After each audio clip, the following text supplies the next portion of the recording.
There we go. Start broadcast. Here we go. Hey, welcome everybody to season 1, episode 8 of the Kickass Readers podcast. This is RJ Botla. And I'm Joshua C. Chad. And today we have with us J.T. Williams to talk about realism in sci-fi and fantasy. Welcome, Jeremy. How y'all doing? Pretty I'd say good. above average. Good. Good to see you, Josh, and Sparkly. Good to see you too. I hate both of you I guys. was hoping he would. It took 5 seconds. 5 bloody seconds. Oh, man. Oh, sparkles. Yeah, you're not going to live that down. I mean, we've been saying it forever now. It's just you can't mention that. There was a good 2 weeks on the guild where there was no sparkle chatter, and then something kicked it off the other day, and it was like, ding, ding, ding. Yep. Oh, that's awesome. Oh, man. Oh, that's awesome. So, Jeremy, tell us a little bit about yourself. Well, I write fantasy. I believe I was one of the early people that met Josh, maybe before Ryan. Mm-hmm. I got like a random comment from a Facebook ad. And yeah, I just kind of went from there, which has been cool. I've liked it. Was it an awkward comment? Hey, Jeremy, I don't know what I'm doing. I would say it's very professional, actually, because I was going to mention that too. Jeremy was really the one that got me started in self-publishing. Another guy mentioned it, and then I started like picking his brain. I got 2 of his books before I went out to Alaska, read them. I'm like, these are good. And so then I came back and it was like, I'd write him about a message that was this long. And he'd respond with something like that. Right. And then I'd write him something like this. And then he'd respond with something like this. And then it kept going on for over a year, probably 2 years now. And thus Josh wrote his first book. Yes. To him. What stupid questions to ask about self-publishing? It was cool though. I love the fact that I was able to give you the information and help you avoid some of the stuff I did. So yeah, it saved a little bit of time, I think. Yep. No, I mean, just like I was talking about here, I don't know. I think it was a couple of weeks ago when I was thankful for was I mentioned you and Ryan. It really got me started. And because not only did he give me some information that I needed, but you're like, hey, don't do this, avoid this. So I'm like, okay, I'm going to take that wisdom and not try it myself. And so just jump over that pothole and keep going. Worked out pretty well. Yeah, I agree. You're doing pretty good. It's good. But yeah, so I write epic fantasy. Some of my stuff's a little bit darker than the other. In total, just a little bit. In total, I have 18 to 20 works. Depends on how you look at them. 13 novels. You count. 3 series: Stormborn Saga, Half-Elf Chronicles, and Rogues of Magic, which is the republished Saints of Ura. Then I have the Lost Tales of the Realm, which are basically random stories set at different parts in the world. And literally the way it is, you can read any of those or any book 1 and get started. But then you can also jump back to other stuff and still enjoy it. You'll see a lot of crossover. I kind of joke like Rogues of Magic, which is the box that I have out right now, is kind of like the Avengers in a way. Man. It brings everybody together. And then the individual series are like the standalone movies. Gotcha. So that's a good way to describe it. Yeah. That's a good way to describe it. You've got some orcs roaming around in the background. I saw one. Oh, yeah. They're orcs. They come around. That's why I refer to them as such. Awesome. Well, we're glad to have you on, man. I remember when I was first talking to Josh, I'd ask him a question or something, and he'd say, "Well, JT says this." So it's like, oh, well, who the heck is JT? Yeah. No, that was That's pretty much everything too. Because it's like, okay, I have a question. Going to go to JT. I'm going to go to RJ, and then I'm just like, I'm going to ask them both and see who gets back to me first. And usually, a lot of the times, actually, the answers were right about the same thing. So I think we talk to each other to make sure we're telling you the same stuff. Yeah, that makes sense. Get our story straight, and we're both Texans, so we got to tell the same story. Yeah, I was gonna. Yeah. Right now, we're messaging back and forth to make sure we don't say the wrong things. We're super fast typers. You can't even hear it. You guys are using a special Messenger because mine's blank. It's okay. Be all right. Oh man, don't get. But yes, I have 5 little orcs. And they come around and they terrorize. And I had one destroy my last laptop, not the one that I'm missing right now, but the one before that. Completely destroyed it. It was great. Fried it. It was all right. Yeah, because I also blame any typos on them. It's easier, although that's not true at all. That's all me. I think the last podcast you did on Fantasy Fiends, I think they came at the end in at the end of that one too. I think and started terrorizing you. They do. Well, there's one right now. He's hiding behind a blanket, sitting right next to me. So it's gonna start early. No worries. If they pop in, that's all the fun. That's all. Oh, that's sweet. Might have walked by going to take baths and such and whatnot. Oh man. So we're gonna just keep talking if we don't keep moving. Yeah. Yeah. No, I was just thinking about that. I'm like, man, we're getting too used to this, too comfortable. We got to keep it. We got to get back on schedule. Okay, so we'll move into our first session. Sci-fi fantasy news of the week. First up, Jeremy, why don't you tell us what you have going on? Well, I don't know if any of y'all have been on my Facebook page, but we did a little back and forth choose your own adventure story. It lasted probably 2 or 3 weeks. Oh, wow. Wow. It was a random, or what it became was a random rogue, a dwarf, and a barkeep. Start of a bad joke, right? And I would post a bit on Facebook and put 2 options, and I'll let readers pick what they wanted. And sometimes they went the way I wanted, sometimes they didn't. And that's what I say, 3/4 the way through, I was like, you know what, this is looking kind of cool. I'm going to pull in my Dwimhar stuff. So I threw that lore in there, suddenly put it as part of the world. And then as the story progressed, I brought in my Stormborn crew. So that would be Valrin, Ivern, Bray, Avim, all of them, Thetis, all of them. And had them basically save my characters. Well, because of that, and because anyone who's read those stories know that they were headed south to the Elven lands to find a particular person's son, I just kind of threw them in there. And the dwarf, near the end of the story, gets injured. Some type of Dwimhar curse, as I put it. So I've incorporated that. So that's essentially what I've been writing is, right now it's titled Stormborn 4. But it basically brings in all those characters together. It's going to be novel length versus novella. The Stormborn saga were novellas. Yeah. And it's actually going to lead right up to the war that's mentioned in Half-Elf Chronicles, the actual war that calls Keelan's parents away. Oh, wow. That's super cool. So, yeah, it should be interesting. I've got not the same guy who does my Half-Elf books, but the person who did my other Lost Tales of the Realm, the custom art with the vampire. I'm sure Ryan paid attention to that one. Yeah. The cool vampire. It didn't sparkle. I didn't even see it, honestly. I mean, that's probably part of the problem. My vampire was cool. So he didn't sparkle. So yeah, so I've been writing that. Being without a computer has made that a little more difficult. Google Drive, Google Docs, that's been my friend. I've actually been typing with a Bluetooth keyboard on my phone. Does work. So, option. It does. I actually I wrote a short story one time just straight up on my phone. It was only like 300 words. That was the limit for like a contest deal, but I did it all on my phone. It's surprising what you can actually get done.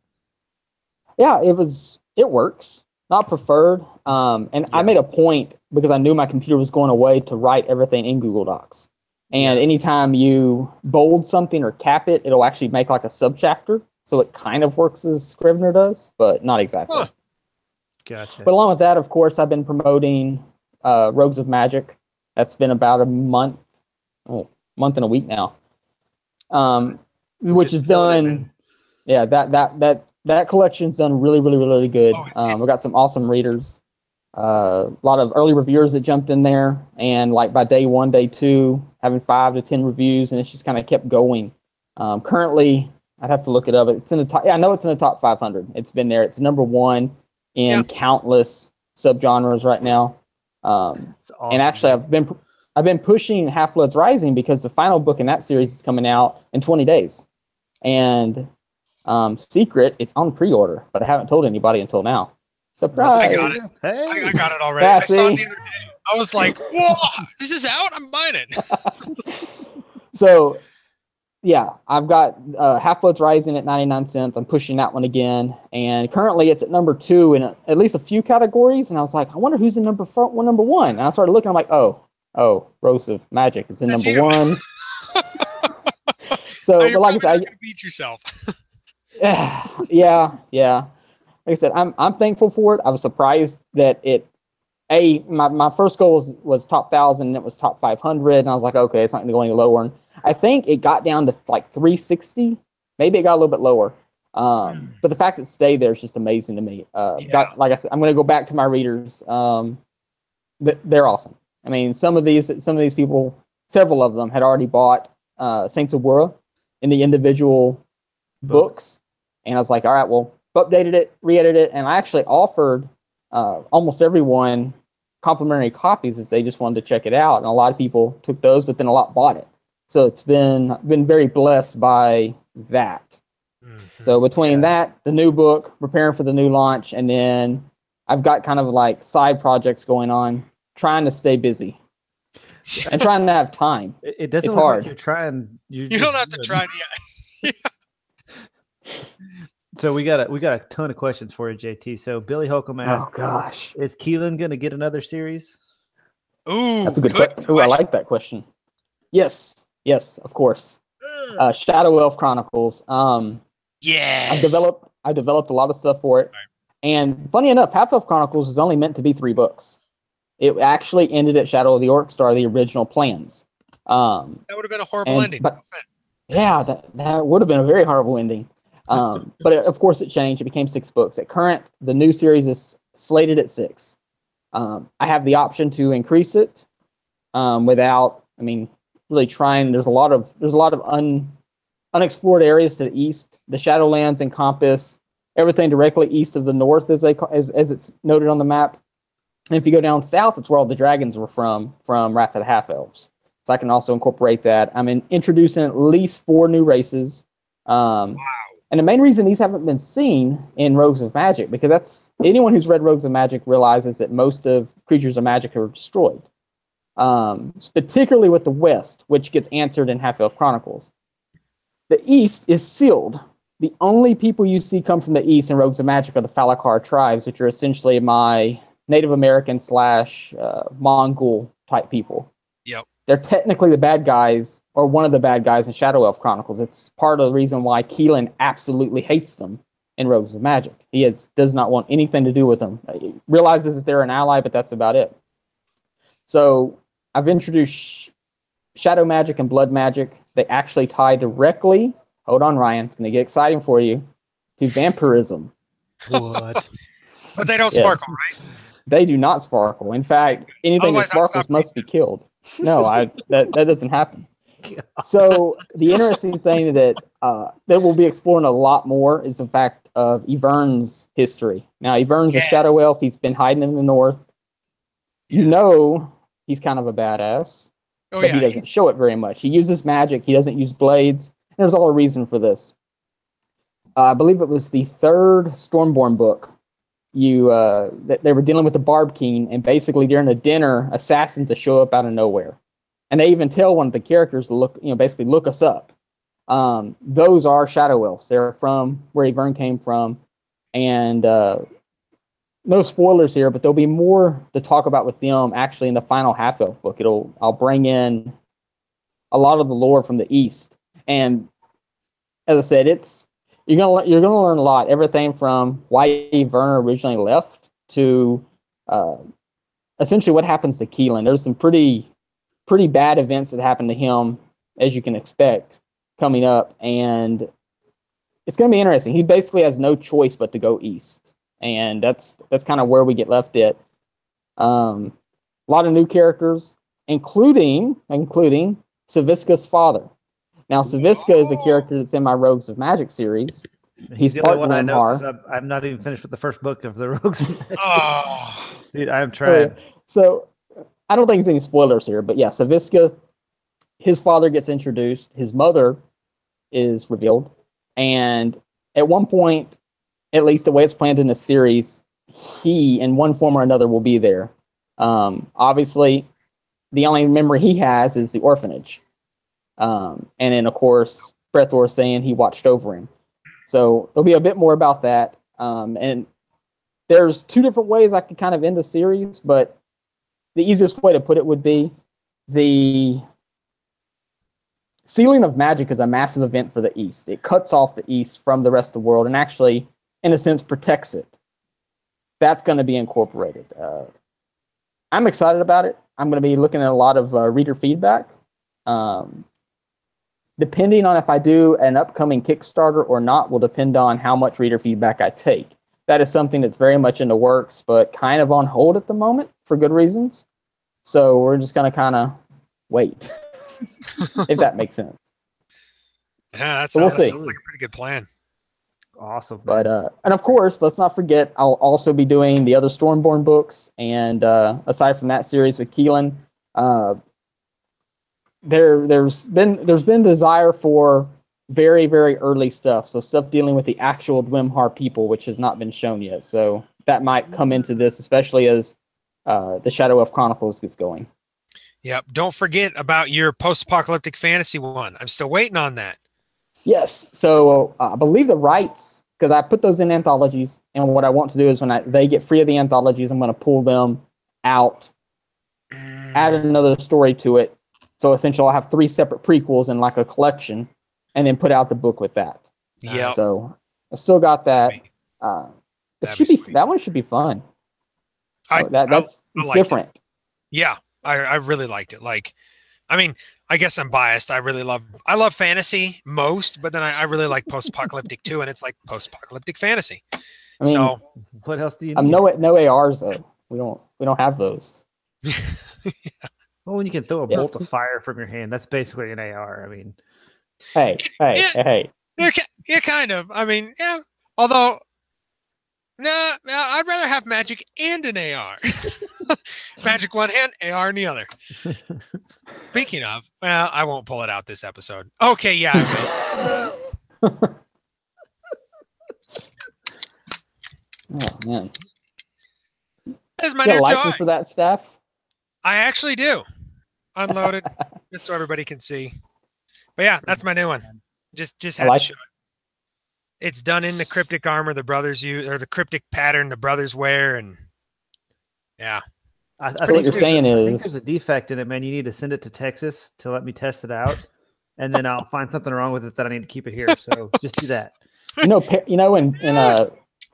area we have some really good gun ranges. We do. So hey, I'm planning a Texas trip here pretty soon, and we're all going to get together and go shoot. Well, by pretty soon, I mean plan it pretty soon for the next year or two. Because pretty soon I'm going to be in Alaska. But anyway, we'll go ahead and move on to, I'll share a little bit about my news of the week, and then we'll get back into everything. Watch Deadpool 2 over this weekend. Hilarious. Completely, like, it's bad. It's so bad it's good. Like, bad as in language and just stuff. You're just like, oh, why? But it's hilarious. I highly recommend it. Hard R rating. So just be warned. But it's hilarious. Have you seen the YouTube video where they do the Beauty and the Beast Gaston rendition, but with Deadpool? Yes, for Deadpool. Yes, when he's in the bar. Yes. Oh, it's hilarious. It's freaking hilarious. I love it. I haven't seen it. I'll have to look it up. Oh, it's funny. It's funny. It's not actually Ryan Reynolds, is it? I think it's somebody. I don't think so. Yeah, but it's hilarious. But from what I understand, they really liked it. Like the entire Deadpool movie, if you watch the stuff with the directors, it was all like a hope they could even do it. And then when they were able to do it, they were surprised it was received so well. And then no, it was. I love it. Plus, he dual wields, so automatically. And he dual wields katanas. I mean, katanas are like only one of the coolest weapons ever. I would get that down too, but I already showed one weapon this week, so we're good. Second thing in news, my wife just finished Brothers Creed bracelets. I don't know if you guys can see that, but it says, and I'm actually wearing one now. We ride together, we die together, badass brothers for life, which is the Brothers Creed that my series is. That's why it's named that. So she did do those. Those are on her Etsy shop, and I'm really excited because I love it whenever she does like, because she wood burns and does stuff for me, so that's sweet. Second, actual news that is pretty cool that I'll just touch on. There's a link if you want to learn more. They're now producing, or let me rephrase it, they're testing smart bandages. So you thought, okay, I've got this magical salve on this bandage. I'm going to wrap it around my arm. Oh, this cut's healed in a day, where it would normally take weeks. That's not too far from reality anymore. They actually have smart bandages that mainly for like people that have diabetes or their body can't heal. It tests the pH of the wound and administers drugs as needed. It hooks up Bluetooth to your phone like it's an actual smart bandage that keeps healing your wound as it's on there. So that's sweet. Look up that article. And then Ryan, what do you have for us this week? Real quick, I did a Because Science video on Facebook, checking out if Antman is actually the most powerful Avenger and it had a whole lot of geeky science in it, and it actually did a good job of explaining it to where I wasn't lost, which is accomplishing something. And because he can go into the quantum realm, and then once he gets there, quantum mechanics and physics take over, he could basically be in any place at any time doing anything is how it kind of works. He could affect the past, future. He could be in 3 places at once, and once you start jacking with time, you can do a lot. Yep. So it's a really cool video on explaining into quantum mechanics and physics into a way you could look at it and explain it in a fantasy sense with Antman. So it was a really cool video I saw, and I've subscribed to Because Science and What the Future and a couple others, but that's where I get most of my news on the sci-fi fantasy front. But it's really cool. It's an interesting take on it. So that's an interesting thing you bring up, just real quick. Sci-fi and talking about time change, future, past events. They introduced that in Star Wars. I don't know if y'all watched that, any of those. I've seen other than the main movies. But in Star Wars Rebels, they introduced changing the past. Oh, I didn't Did y'all see that? I didn't see all the Rebels. I saw season 1. So do you remember Ahsoka? Yeah. Okay, Ahsoka duels vampire. Wow, I see you and I think vampire. Anyway, Ahsoka deal. If we go to a gun range, you might not come back. And it's been recorded. Thank you. Anyway, so Ahsoka fought Darth Vader, and it was kind of the scene ends. You don't know if she lives or dies. And basically, the way this later season of Rebels shows, she was going to die pretty much. And she gets pulled out of that fate, and basically that gets changed completely. Considering the events of The Last Jedi, I would very much appreciate them, opening that little window again and pulling somebody else out, or maybe, I'm not going to say too much, but you know how I feel about this. Yeah. Well, they could really take just the last movies, the last 2 or 3, and just pretend they didn't exist. I mean, change the past enough to where they're mute.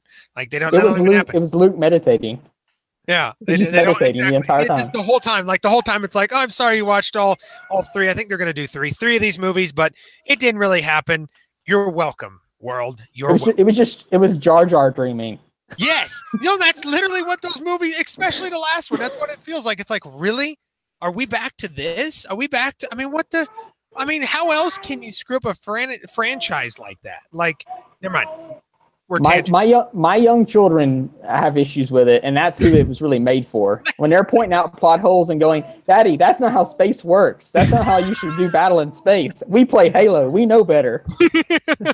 Then, when that's happening, you failed royally. Which, okay, Ryan, are there any questions at this point? Angela asked if JT. I know the answer, but is JT a full-time author? Not yet. I'm really hoping. There is I'll say a small chance right now that in September I might go part-time at my job to kind of do this full force and see what happens. Oh, wow. The ability's there. It'll be a big jump. If I can, we'll see. I had one opportunity before last year where I could have went that route and tried it. It wouldn't have been a guarantee. It wouldn't have been, 6 months of living expenses in the bank and the ideal situation. But I didn't take it. I opted instead to go back to work, working 60 hours a week, that kind of thing. And, in some ways, nothing's changed. So I'm really looking at things now. I'm like, might just make the jump. Worst case scenario, it doesn't fully work out. And I'll go back to work full time. But best case, at the very minimum, it'll work out pretty good. So we'll see. We'll see. I'm in a good position right now to do it. So I don't want to really. I felt like last time I kind of passed up on a chance. Instead of embracing it, I killed all my advertising and sent myself into a spiral income-wise. Which, y'all know, if you kill your advertising, no one knows about you. Your readers that have read you love it, but no new books are coming. They don't buy those, and then no new readers find you. You're kind of stuck. So, kind of I'm in a good place right now. Gonna have to just put some faith in it. I guess is probably the best way to put it. Yeah. So we'll see. That'd be pretty sweet. There's actually a quote by Henry Ford of course Ford Cars. It talks about I can never quote it. I need to memorize it, but it talks about when you basically if you stop advertising like to save money, it doesn't work. Like it's a moot point because advertising and successful advertising it makes you more money than it costs. But he said it in a really cool way that I can never quote, so I'm not even going to try. It's one thing I tell like some of the newer authors that contact me or some of the random people you meet. They're like, "Oh, I want to write a book and I want to publish it." You really do have to spend money to make any money. Like that's easy. Yes, there's people out there that just they put out 2 to 3 books every month and a half, and sure, that can work, and it's not impossible. I personally know some others like yourselves that are doing it.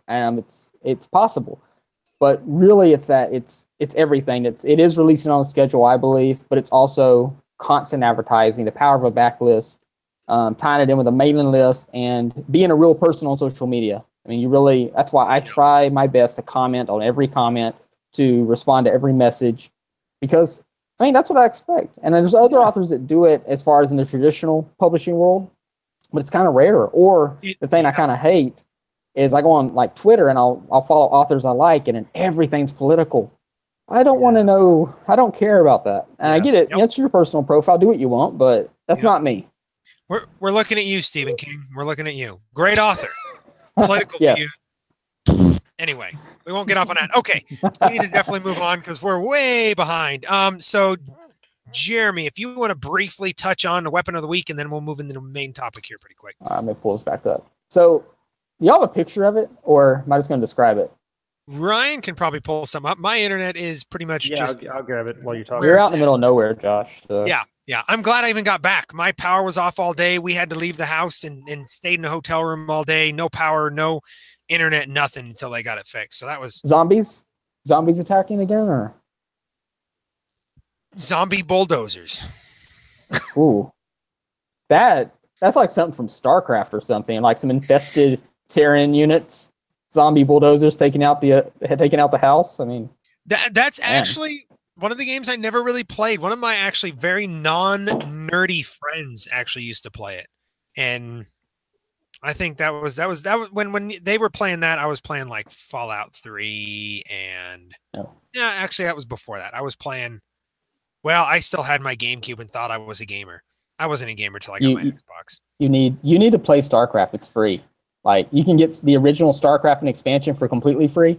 And then I believe the first of the 3 games for StarCraft 2 is free. Well, that'd be awesome, because I love those real-time strategy games like Age of Empires.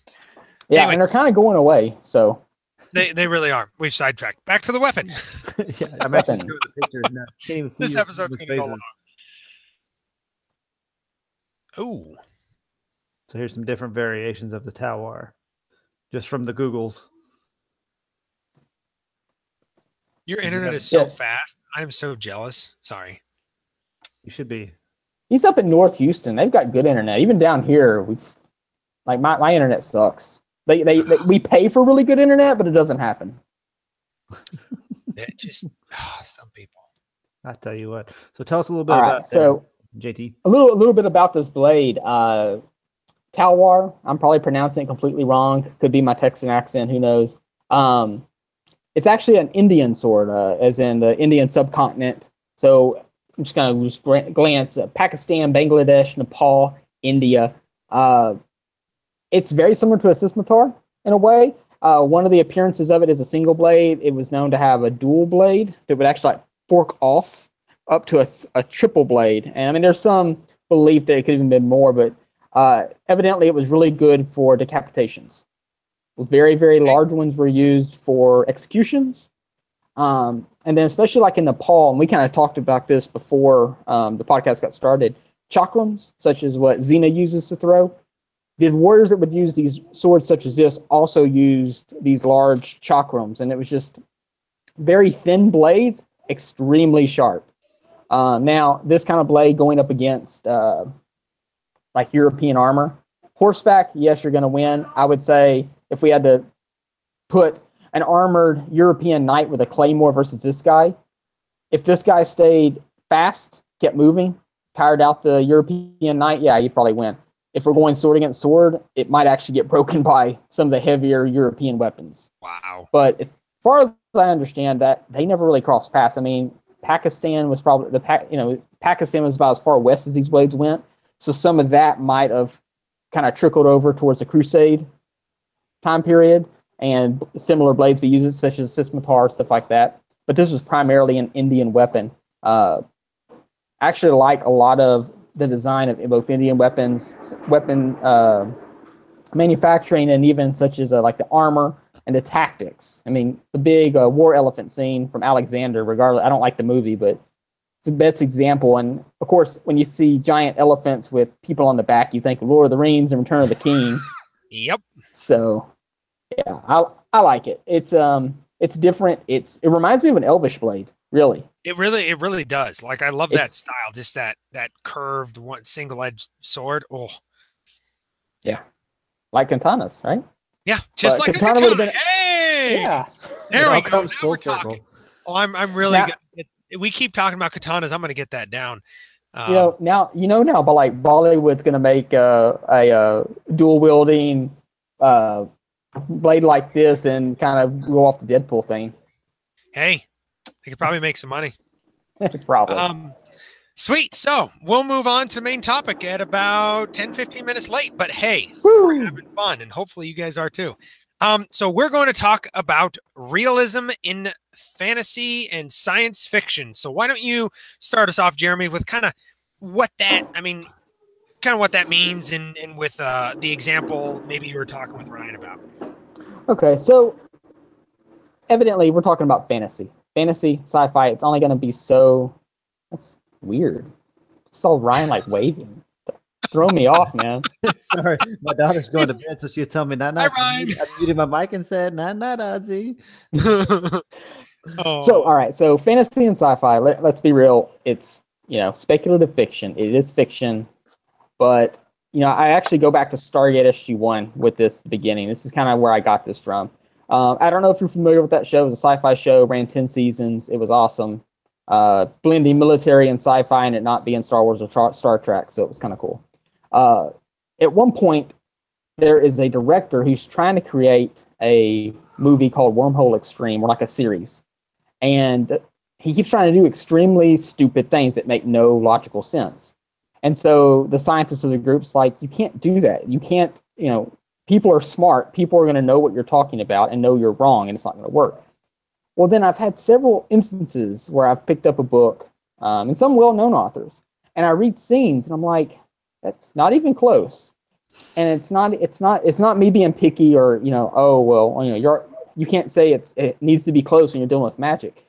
Yeah, but we're not dealing with magic. We're dealing with phalanx formations, and we're dealing with how those work. And I know how Hollywood is. Hollywood wants it flashy. Every time I see a perfectly formed Roman phalanx charge forward, it annoys me. The whole strength of a phalanx is in staying still and working in unison and tiring out that enemy that's charging towards you. So as I went forward, I've seen, we see lots of fantasy out there. And just trying to use references, it's easy for everyone to know. Like in The Hobbit, you got Legolas fighting an orc, and he's going back and forth and back and forth. That makes sense to me because that orc is very old, not as old as the Legolas, but very old, skilled, makes sense. But if Legolas was to fight some random human in the nearby town, he should win pretty quickly. And so it kind of gets into the description we're talking, like a 300-year-old elf fighting a 30-year-old man. He's been training, especially like in my lore, my elves start training at about 200 years. That's old in greater reference. So, let's take take humanity for instance. Maybe they've learned since they were 6 or 7. They start fighting it, really fighting at 16, 17. Talking about ancient times. So let's say your prime's in your 20s, maybe your 30s, somewhere in there. It's only 30 years. Yet you then have an elf who has been training for 200 plus years, 300, 400, in the case of extreme, thousands of years. Him fighting a 40-year-old ranger in the woods, if the elf doesn't win in just a few moves, there's something wrong. Yeah. So, and that's kind of how what I've embraced. If you follow any of my stuff, Keelan's never been bested one-on-one with a human. He won't be. It's just how it's designed, and it wouldn't make any sense, in my opinion, if he was. Every time he's been against a wall, it's been numbers. In Half-Elf Chronicles, him and the characters he's with get chased into basically an alleyway and cornered up with multiple phalanxes coming down the road, and he gets stuck. In Rogues of Magic, there's a scene where he's defending the gateway by himself, as typical of him. And again, just numbers, vast numbers. The other thing would be magic or some type of advantage when it comes to weaponry, such as explosives, overwhelming archery fire, something like that. And you can see that in a lot of things. Even in our real stuff, the whole reason that like Spartacus and all the slaves were able to do so well in man-to-man fighting with the Romans was they knew how the Romans operated. They knew they were used to fighting in a phalanx, working together. So once you break them apart, once you are able to get them man-to-man, you can beat them. So in the case of, say, an elven army, if I can reference another one of my own books, my elven army in Shadow of the Orc Star is almost unstoppable until they get flanked, completely flanked by someone who they thought were their friends. And it just, you hit a point to where it kind of sucks, and it's why, what was it? Again, in the Lord of the Rings movies and the Hobbit movies, the elves are not really involved. Their life's eternal. They can just leave. And that's what they do essentially in Lord of the Rings, even in the books. They're leaving. They're not really attached to it. It doesn't get into the warfare that the elves deal with in the North during Return of the King. It doesn't cover that in the movies. But in the books, it's discussed pretty heavily in the after the book, the appendices, the back. They defended their own ground. Now, they didn't go out like the humans did and stand at the Black Gate and wait for Sauron to smash into them. But when pushed into a corner or when they think they can win, they move forward. But in that lore, elves are kind of falling away. They're disappearing. My lore, not so much. They're just getting killed. So going back to fantasy and sci-fi in general, it's, I think, why certain movies bother us when characters that have no training suddenly are winning everything. Especially if you already know an established lore, and I'm kind of being broad with this, be it elves, dwarves, StarCraft, if you know that, Jedi, whatever. If character A is training and it suddenly gets beat by character B, what's up with character B? There has to be something there. There has to be a reason why, Joe Nobody is beating, the Prince of Darkness. Yeah. And I get the farm boy growing into the adventurer who defeats the warrior mentality. I know that's a well-known trope, and I respect it. But in my opinion, there needs to be some type of reason. It's storytelling. It's fantasy. It's sci-fi. There needs to be a reason behind it. You can't just have it. It's not believable. And I think recent Hollywood productions have shown that. If you're not believable, you're going to get flack for stuff. Yeah. Yep. That was actually that exact reason is one of the reasons in Fire Eyes Awakened, I made my character J.T go through a year of training before he goes off and does anything fighting wise. See, and I like that, and I do a similar thing with Valrin in my Stormborn saga. Yes, he's the Stormborn, he's the captain, but he does very little fighting, and when he does do fighting, he's got a friend with him, because it's not realistic. You can't have a young boy that lives on an island all by himself suddenly sword fighting a dwarf. I mean, you can, then he dies, but that's why I have better characters that know what they're doing. That's why he kind of gets taken under the wing of others. he's good at what he does. He develops into a decent captain, and there is a bit of that farm boy to warrior thing where he's just good at it. But in my opinion, you can do that. You just can't. That can't be your entire story. Exactly. So one of my favorite examples is not really sci-fi fantasy, and it's just bad movie making. Is the movie Anaconda?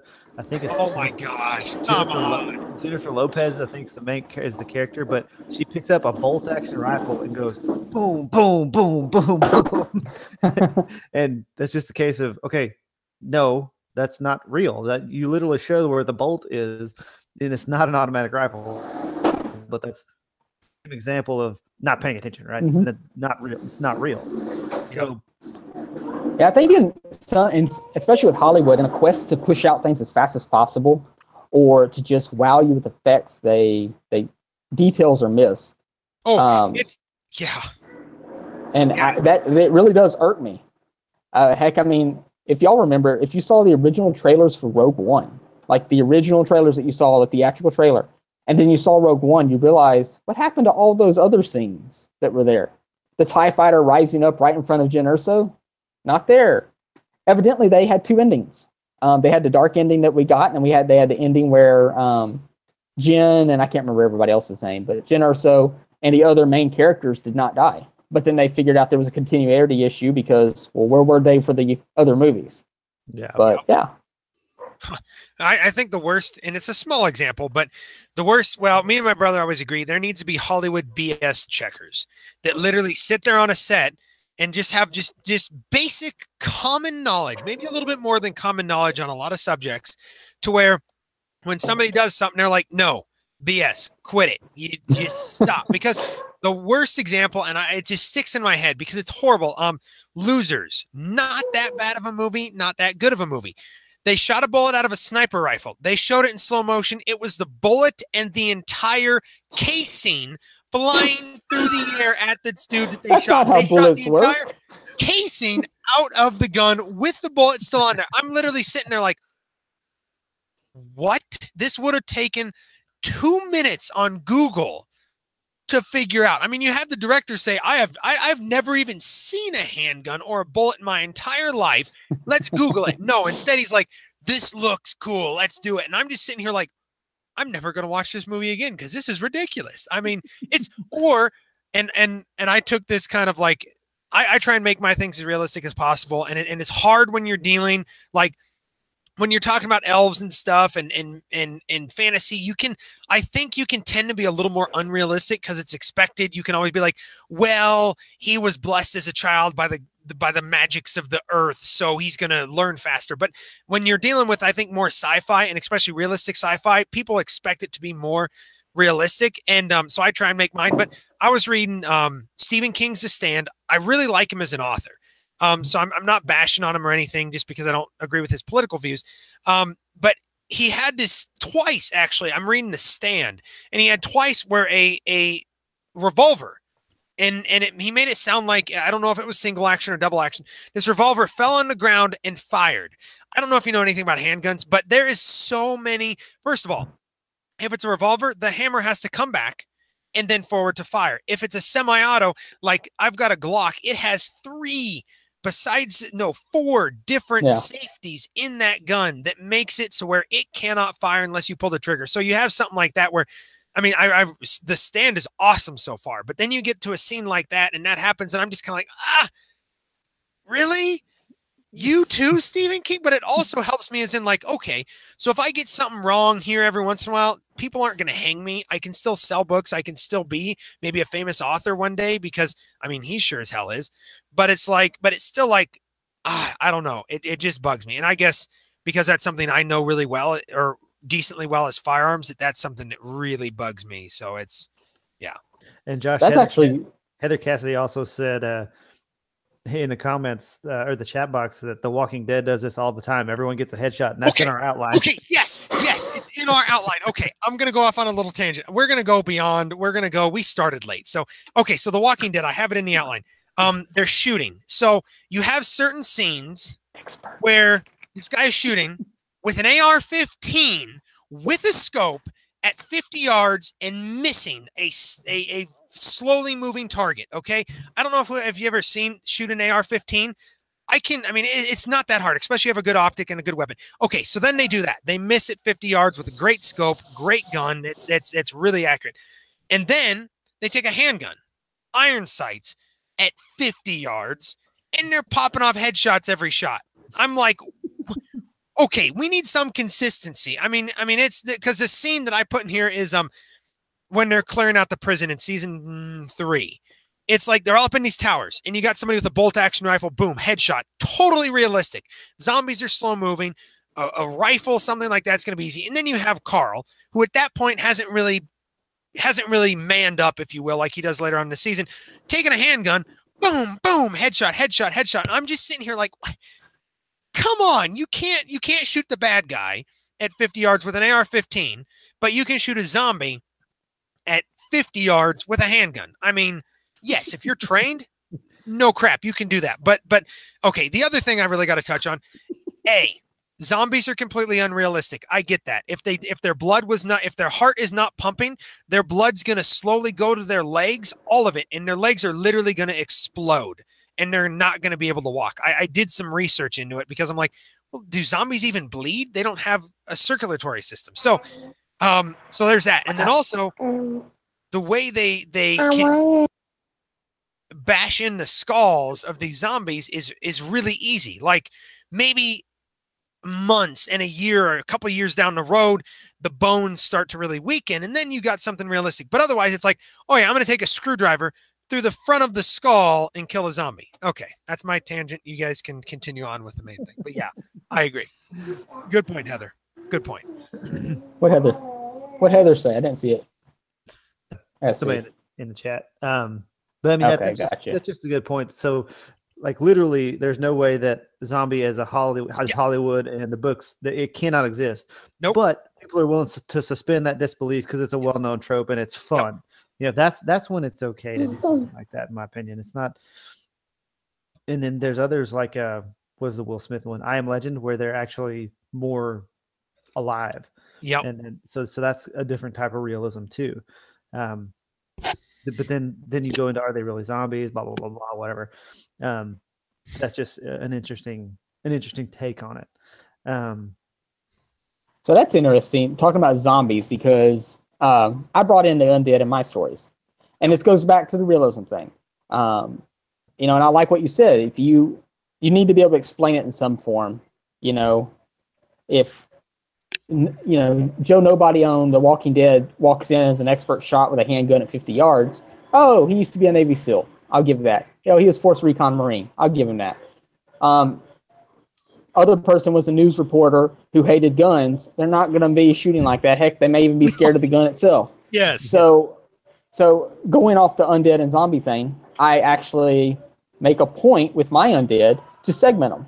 So if a necromancer raises up the undead, then they're of the race of men, basically human. They're like zombies. They can be trained by other undead, the way I've established it.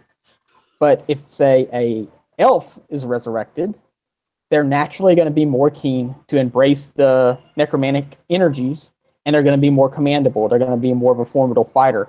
Same with the skeletons of elves. As I described in the book, the Dread Commander gets annoyed having to deal with the humans because they're basically dumb. He says they haven't been alive long enough to know how to live. And so then you get like the really old elves. They're extremely powerful undead. And again, it's adding the realism. You can do whatever you want to in sci-fi and fantasy. And that's the love of it. You can really do anything. Yeah, but I like with the necromancy that actually explains why they can move in their anime, because it's the magic anime versus like in real life. Like if they catch a virus, okay, well they're still dead. They can't move, you know. But anyway, go ahead. Yeah, and in a lot of cases, and this actually comes into the epic fantasy post-apocalyptic stuff I'm writing. The same idea of if a necromancer raises you, if you kill that necromancer, the things that he rose or she rose up are dead. They die too. Yep. In my stuff, though, I have a little caveat there that by the blessing of the gods, if certain undead do good enough things, and it sounds kind of weird, you think undead and zombies, they must be evil. That's not exactly the case. they can essentially earn their, if they serve their necromancer well, whoever rose them up, or if they are deemed by the gods to have been better than they were in life, which is possible, they can actually gain the ability to stay alive in their undead form without actually being alive. They don't need the necromancer anymore, so they can actually become their own civilization, which is essentially what happens with the undead in my world. Yeah, I like what you did in there, and I like how you humanized the undead. Like you made them like, it was almost like, well, kind of like, well, different. You did it different, but like kind of like World of Warcraft, how they're almost a race now. It's not just like, they're not zombies. They actually become these different beings, if you will. And I like how you did that. That was pretty sweet. Yeah, it's their second life. It's essentially their second life. They get a second chance. And I mean, I'm not going to give a name, but the one big character that pops up at in the end of Wrath of the Half Elves, when he continues, because he doesn't listen very well, of course. He continues in The Last Wimhar, and he literally annoys the antagonist, because whatever the antagonist does to try to kill him, he just pops back. Because you can't kill him in any normal way. You can knock him off a tower that's rising into the sky, and he can come back and still try to stab you with his staff. I mean, that's how. So literally, I just have fun with it, and I think that's the big key here. Realism is part of what makes it fun, and it doesn't have to be something that would exist in our world, but you need to identify potential. You got to avoid the trolls. If a troll can look at it and go, "Well, wait a minute, this, and this," it's not very realistic. If you can justify it, it makes sense. And just to not going on a tangent, I don't want to go on a tangent because it's very easy with this subject. I knew a lot of ways The Last Jedi could have been great, and I really wanted to be. It had nothing to do with the SJW stuff, which I don't necessarily agree with, but I'm cool with Rey. She can be whatever she wants to be. Give me something though. I get that not everybody has to be special, but Star Wars is established in its lore that you just can't be untrained. There has to be something there. I personally was hoping she was Palpatine's daughter, because he sent, if I remember my stuff correctly, he sent a lot of the Imperial fleet to Jakku prior to the Battle of Jakku. Maybe it'd be cool. Maybe it would be something where this was his daughter, or maybe this was a form of his clone. It would make sense for how powerful she was, because otherwise it hasn't been explained yet. And maybe it'll be revealed in the third movie, because I think Kylo was lying when he said your parents were nobody. But in the same breath, I'm almost thinking they're just going to skip over it. And it bothers me. Yeah, they're winging it. They're Hollywooding it. Hollywooding it? That's a new phrase. They're Hollywooding it. I mean, literally, like, it's just the people there. Like, I love two quick things about people that do it right. Michael Bay directed 13 hours. 13 hours. Okay, he actually got people that were there and had them, like, on the set telling him what was wrong. And they said, okay, during this time, this wall was supposed to be over here. He spent $6 million to move that wall into the right place. That's keeping your realism right in a way that nobody's going to know except who was there. Also, I loved in the new Tomb Raider how in her flashbacks, it's establishing that she has these skills, like her archery skill. In her flashback, it shows her doing his archery thing. So when she picks up the bow in the movie and starts just like nailing people, you're like, this makes sense because you had it in context. And I think introduces it early enough. Yes, exactly. It's done early enough. Before. And I love it now because I kind of have a writer's mind. So I told Sarah when we were watching, I'm like, hey, they're bringing this in. So when she does it later, they explain it. And I mean, it was perfect. I mean, it was because she picked up a bow and started killing people. And I'm like, told you. And see, that works. And I think, Star Wars can't necessarily do the flashbacks with the way they presented The Force Awakens. But I was like, okay, The Last Jedi, they could do it. They could either do a flashback or reveal something. But as it is now, they haven't done anything. And at the point of the next movie, introducing it's too late. Yeah, I mean, I'm almost expecting, a second Starkiller base at this point to pop up half beaten. And it takes a lot for me to stop watching a movie. And I was like this close to stopping that the Last Jedi. That's the latest one, right? I was this close to stopping it. It was so bad. I mean, there's just so many things. Like, one I did stop. The only movie I've stopped that I can remember is I, Frankenstein. Like, I was watching it. It had potential. I got about 20 minutes into it, and I'm like, I'm not going to waste my time with this. I took it out and we watched, I don't know what we watched, but something that was better than that. And I was just close on that last Star Wars. I'm just like, the only reason I watched it is because it was a Star Wars. If it was anything else, I would have quit and walked off and spent my time. And unfortunately, Star Wars has devolved so much between even what the fans have done to some of the actors and actresses to what Lucasfilm and some of them have done back to them. None of that's cool. If someone doesn't like my book, I don't attack them and call them stupid or something like that. Likewise, if they want to call me names, I'm probably not going to respond to them. You got your opinion. That's fine. And I say that for both the fans that don't like it, the fans that like it, and the people who are making the movies. At no point should we devolve into name calling and that kind of thing. That's just not cool. Yeah. But going back to the realism, I mean, explain it. Give some reason, even if it's extreme and crazy. Just give it a reason. It needs a reason. Kind of like sparkling and being a vampire, right? Hey, that brings us up to our last point in the main thing. It is literally in here, ladies and gentlemen. I can screen share. Sparkly vampires. Okay. So, Jeremy, let's get your topic on this. WTF, sparkly vampires. Just give me what you think on that. Why do they need to sparkle? Like, really? Why do they need to sparkle? I think that any show, book, movie with sparkly vampires would have been much better with Van Helsing popping up with his repeater holy water blessed crossbow and just every one of them. It'd been great. Yep. That's how it'd be. Okay, so I've got to admit, she tried, and the rest of the books, I mean, she must have done a good job for somebody, because, and I read them when I was in high school.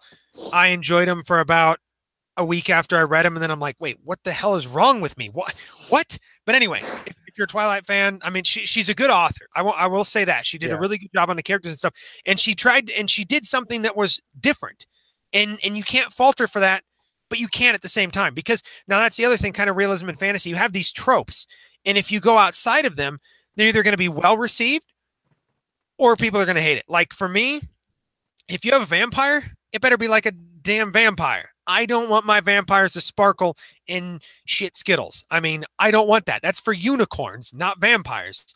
So but anyway, she did try and do something different, and she did a good job with writing. But yeah, anyway, yeah. So I got that's sparkly vampires. On that note, we can go on to what we're listening and reading to. We'll move on. Real quick. I would have Star Wars on. Okay. Say hi. He's waved at you. Hi. I don't want to. She doesn't want to, she says. This man's kind of scary. Give the kid some fruit snacks, man. She wants fruit snacks. I want a fruit snack. You want a fruit snack? Yes. Is that what you said? Can you send it, attach it in an email?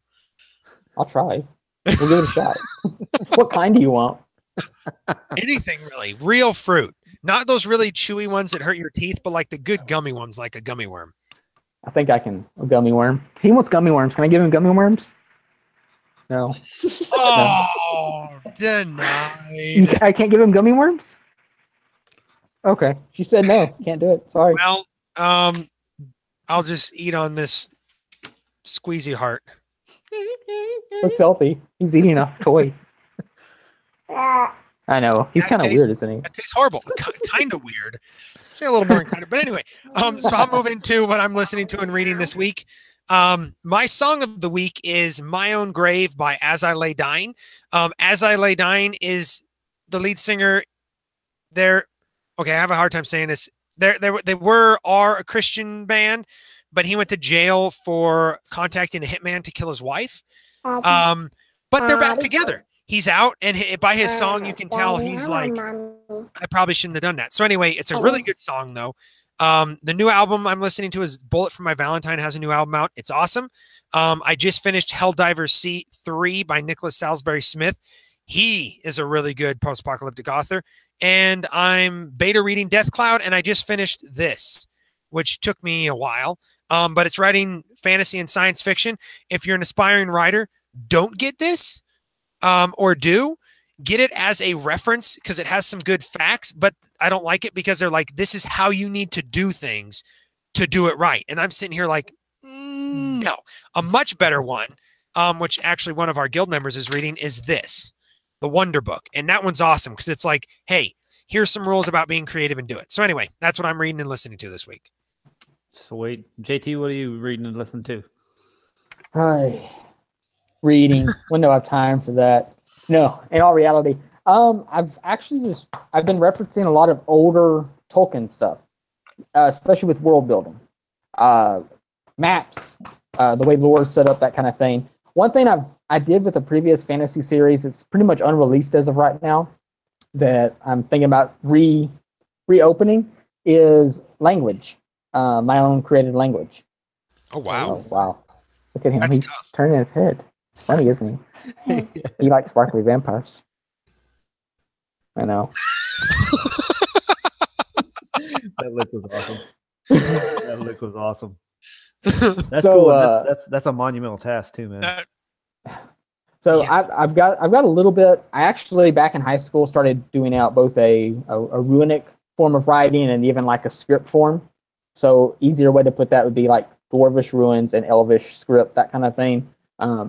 I've got probably 50 to 100 words that I never really went with much further than that. I mean, I've got a few made up Elven words in Rogues of Magic, but I never really pushed it. So I guess I'm doing more research than anything right now. As far as listening, it's been a strange combination of Aluvatite, which is folk metal, Nightwish, which is symphonic metal. What? You need to put those in the chat. I know Nightwish. They're good. What was the other one? You need to put it in the chat so I can look that up. That sounds awesome. Aluvatite. I'm probably saying that wrong. Actually, I'm pretty sure I am. Let me look it up. I'll pull up a particular song. It's folk metal? Folk metal. Oh, yeah. Kind of like Blind Guardian does something kind of like that.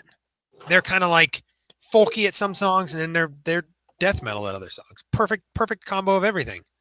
Yeah, I'm gonna put it in this one song. So is it? Doesn't want to do that.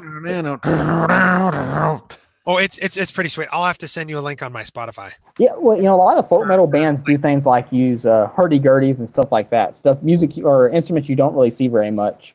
Obviously, Nightwish is symphonic metal, which is heavier rock with electronic.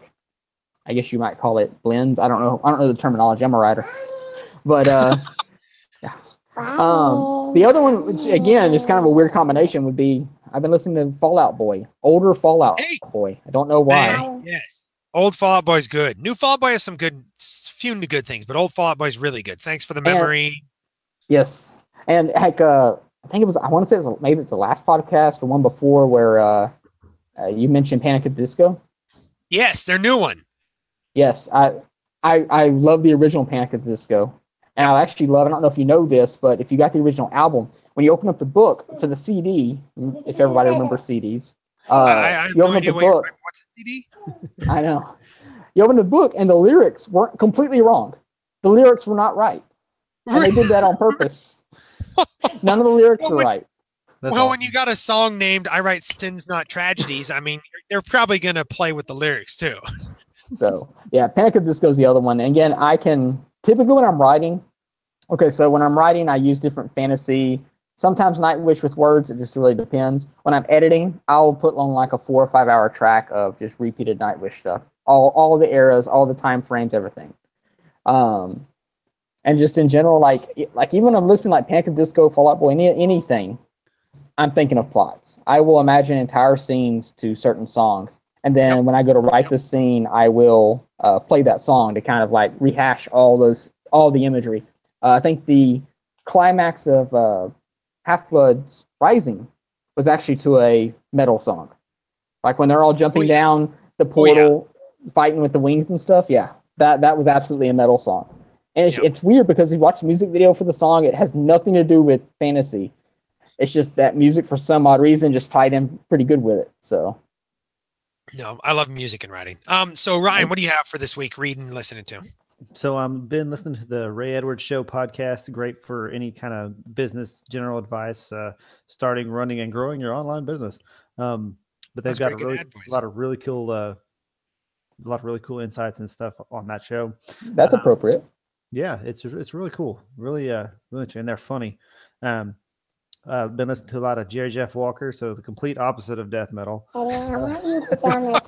So like Mr. Bojangles, Up Against the Wall, Redneck Mother, Sangria Wine. He's country artist from Texas. And then I'm still reading Rogues of Magic. Daddy, I saw him. You'll be there a little while. Yeah, I'm 17% through, so I'm kind of proud of that. Oh, hey, doing pretty good. As little as I've been reading. Daddy. And it'll be really weird because once you finally come across, this character I keep mentioning, Keelan, he's a lot different in Rogues of Magic versus how he's in Half-Elf Chronicles. Nice. He doesn't even talk the same. Like it's like, and I mean that like he talks like he's almost slurring his speech. Yep. So, and there's reason. By the way, Josh, that reason gets revealed in the next book. I still need to. I need to read it because, and I need to check. I'm pretty sure I finished the last one in Rogues of Magic, but I might have like a couple chapters left. I can't remember. I can't remember where I was. I got sidetracked, but I'm pretty sure I finished it. No, I didn't. It's a pretty. I mean, if you did finish it, really, if you did finish it, you know the way it ends and why that would be such a big deal for Keelan. Yep, I must be still have like 15% left. I need to read that. What am I doing? I mean, there's time after the podcast. No, I'm joking. Hey, no, it's only 7 here. Can I not talk? No, I can't talk. Anyway, but yeah, so when you finish Rogues of Magic, you'll see that Half-Elf Chronicles and all the other stories I have all take place before that. Literally every single one of them that take place before it. Right now, the Ends of Rogues of Magic is the last thing. But there's so many little events and stories out there that all tie together. It should be a fun ride once you finally get done. Jeremy, why don't you share with us what you're thankful for this week real quick? Or we can go first and you can take us out. Yeah, y'all go first. I actually prepared this week. Ryan, do you want to go first or do you want me to go first? Yeah, I'll jump in. We went on a family vacation for the 4th of July and we went to a water park and just how amazing water is that it just makes everything run. I mean, everything in your body, the whole earth, everything revolves around water. Without water, there's no life, which is why they search for it when they're looking for potential extraterrestrial planets. It's just crazy, the properties. It's one of the few substances that when it freezes, it expands. Most others, when they freeze, they contract. It just makes everything run, and it's an amazing design by the good Lord. So that's what I'm thankful for this week. Plus, it tastes pretty sweet. Yeah, I mean, we do run on water. I mean, this is water mostly. So I'll go into mine real quick. I am thankful for you guys, our readers and watchers. I kind of touched on this if you were there on my live video that I did whenever that was this weekend.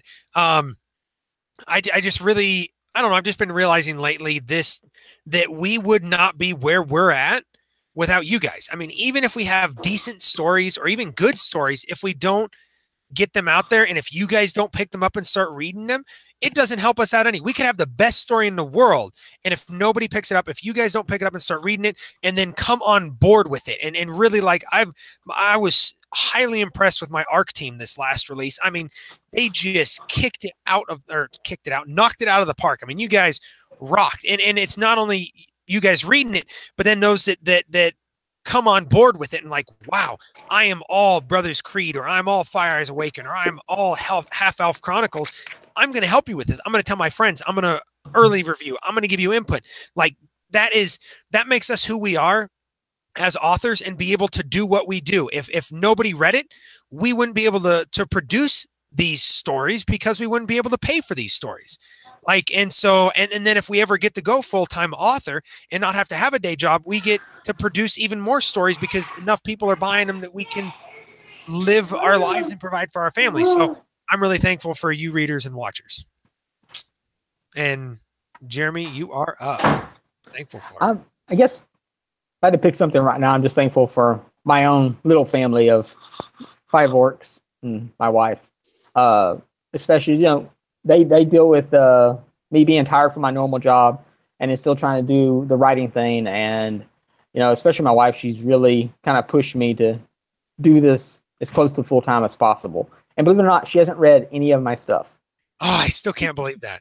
Yeah, so she hasn't read any of my stuff, which is fine. She literally gets to hear about it constantly. Well, like, that is true. She probably doesn't need to read it. She knows it probably about as well as you do.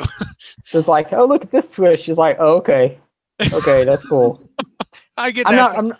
And she loves epic fantasy. That's the funny thing. She loves epic fantasy, Lord of the Rings, that kind of thing. I think she read the earliest. She started to read the earliest form of Winemaker of the North and got like, maybe 3 pages in. It's like, oh, this sucks. No, you can't. This is no good. In all fairness, though, at one point, Winemaker of the North started at the point right after Saviska tried to do his assassination mission. So he's like crossing the river and like all beat up. That's where I originally started. And she's like, no, that doesn't work. Yeah. So I guess I got to be thankful to her, considering, especially with like Rogues of Magic, Winemaker of the North's in that. Most people pick up and read that first little bit. They kind of get a clue if they want to. And she flat out told me years ago, she's like, that doesn't work. So I mean, between the general support and even the point out going, yeah, that cover's not good.